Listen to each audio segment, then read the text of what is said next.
Alright, so I have here the round in which Super had a really neat 1v2 clutch. It was a very well played out 1v2 on his part. I know he gets a lot of criticism for talking a lot of shit and not putting up big stats.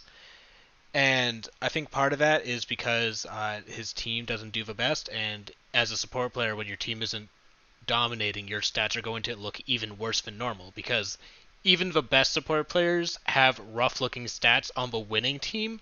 So what happens when you're on the losing team and you're still a support player? That kind of thing.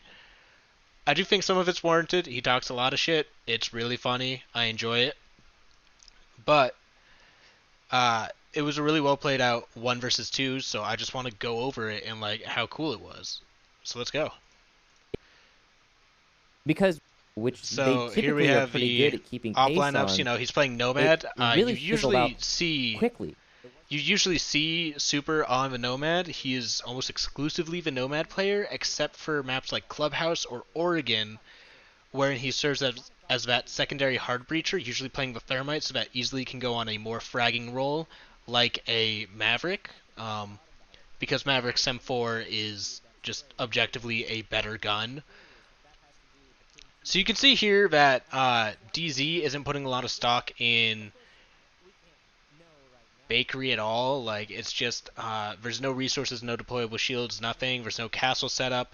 They don't want to deal with this. And you can see easily his drone getting this information early in the prep phase.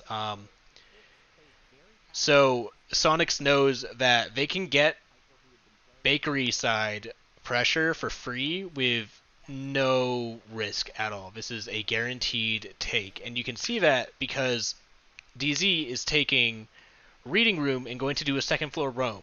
Probably with some presence on the third floor, gets droned out, immediately fall back onto the second floor and hold for a more dedicated fight.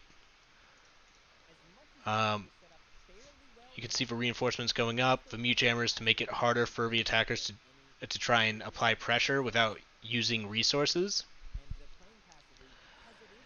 And so you can see the Sonics are going for that early bakery pressure, easily is droning it out just to make sure it's clear.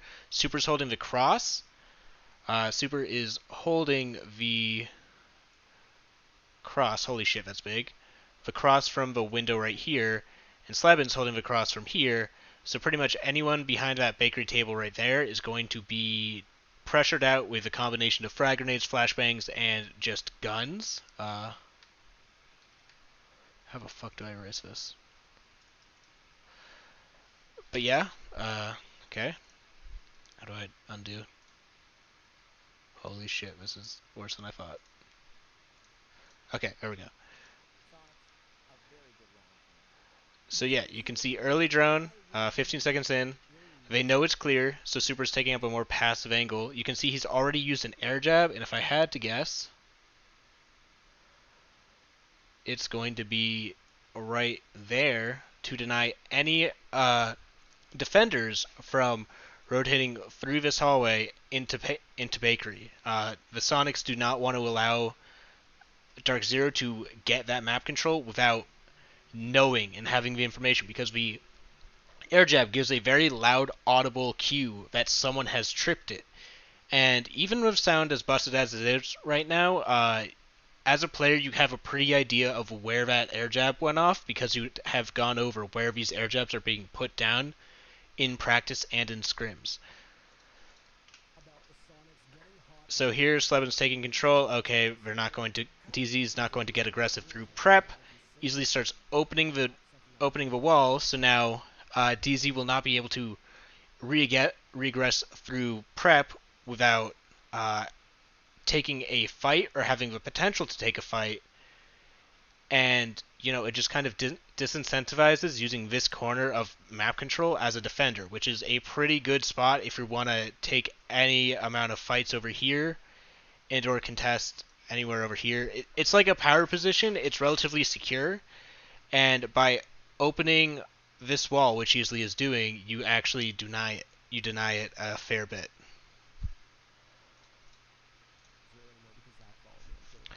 You can see I think Slebin's going to put a pre-placed. Yeah, he put a pre-placed right there. So now the Sonics have information watching prep with that pre-placed, and you can see Supr is putting a pre-placed drone watching this hallway. So in addition to that air jab that we already talked about, Supr now has information guaranteeing that any DZ push through this bottom red hallway, Supr or whoever's watching his drone will know. And if anyone tries to aggress through prep or through bakery, Darkzeal will know from this pre-placed. So pretty much, the Sonics are setting up a lot of information to guarantee that they know they have complete control over bakery side. And this is really important in how the clutch plays out. You can see Hyper gets the first pick. I assume it has to be on the third floor, peeking down as easily as rappelling up. Otherwise, we would see him on the second floor right now, a mere 5 seconds max that he's after he's gotten the kill. He would not be able to run across this part of the map in 5 seconds. Okay, that's neat. And you can see that Hyper is right there in the top white stairs, meaning that realistically his path was probably punch open this window, get the kill, run back here, and that's why we only just now see him. Unfortunately for DZ, this does not play out as a permanent advantage, as the Sonics are already doing their top floor clear, as you saw by that drone right there. So they're already doing their clear. They're already doing their top floor clear. You can see Iconic and Slebin getting in position for a pinch here. Iconic's applying pressure through here so that he can deny any reading room aggression and rotations. So now he's denying this. No member of DZ can rotate through brown stairs, and pretty much he's just limiting their Darkzeal's map control to this part of the map, meaning that since the Sonics have already droned out engine room and they've already droned out this part of red, and they have that line of sight with that drone on the first floor, they know that they don't have to worry about red stairs and they don't have to worry about engine room. So they now have their beachhead for which they can attack into train, which is the next point of contact, because you want to clear out this. You want to clear Eclipse because he's going to be able to do a lot of vertical pressure if you just try to ignore the roam. This is why the Sonics still go for this full roam clear, despite the fact that they had bakery pressure so early on. The reason is because with a player like Eclipse and Houghton doing a constant top floor roam with these holes in the floor, you cannot just go for the plan and push sight, because you will get shot at through the floor. That's what those pre-made lines of sight are for, and so the Sonics decide that it's in their best interest to just take the fight. And you can see Hyper's going into laundry, Mint's going down to white stairs, try and play closer to sight, but still be able to rotate up to support the teammates. Supr, as with most attacking rounds, is just holding an important rotation and watching the flank. By holding this angle, he's going to deny any chance of a Dark Zero member rotating up red stairs actively, so they know that they can go for their roam clear while without worrying about getting flanked. Supr's actively watching that, so now Slebin and Gomfi can just entry into train. And you can once again see that pre-placed, just getting moved around a bit.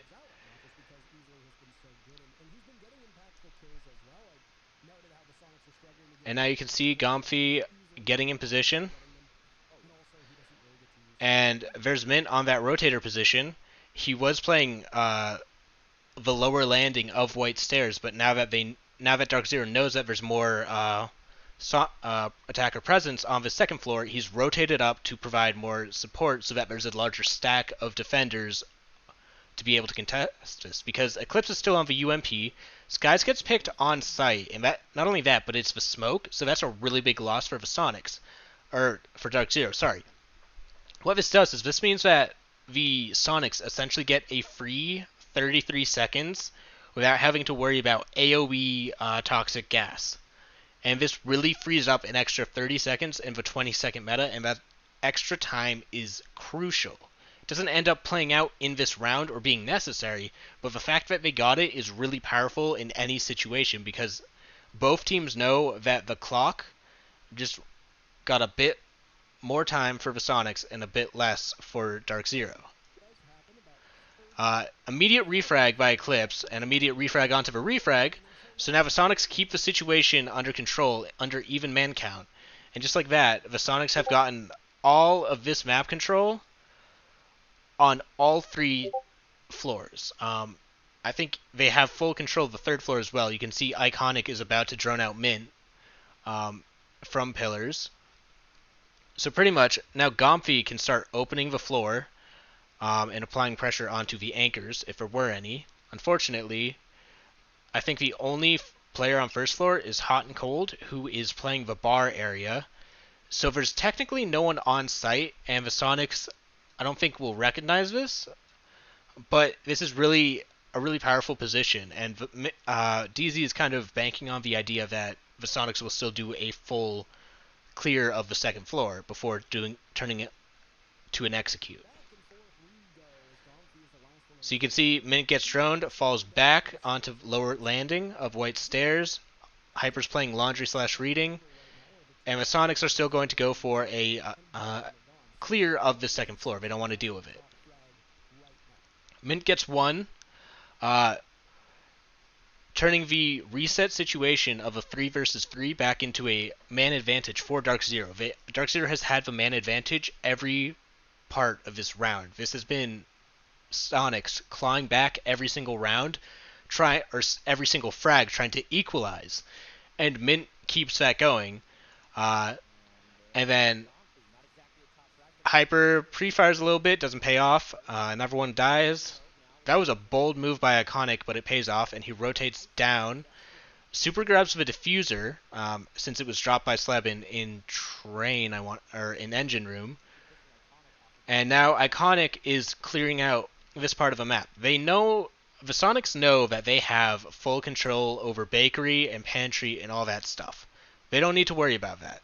So what Iconic is doing is clearing out the parts of the map and establishing map control on this 1st floor that the Sonics don't have so that they can actually execute onto the site. Because as important as it is to take out the defenders up on that 2nd floor, they don't actually have to kill them. After all, the site is 1st floor. If the attackers plant the diffuser, all those 2nd floor roamers have to come back down to contest it to win the round. And so Iconic's just solo clearing this with no info. You can see Supr rotating down through to go through bakery to go for a plant. So essentially, now the Sonics are doing a pinch with Iconic applying pressure through this double door, clearing out all this part of the map, while Supr is clearing out all the part of the map and the site that is to Iconic's right, so that they are essentially doing a full clear, albeit with no drones. You'll notice that both of their drones are in use. Supr's is in that same position that we pointed out from the early round. I'm not sure where Iconic's is, but they're both in use to provide information for these attackers. On top of that, you can see just how many pre-placed SQ has. I don't think Easily got to use one of his because he died so early. Gomfy has at least 1 drone up, and Slebin also has that pre-placed in Pantry. So Supr can essentially rush through Pantry and start clearing this out, while Iconic's working on clearing out B. He gets a really nice shot there, equalizes the situation for Sonics once more.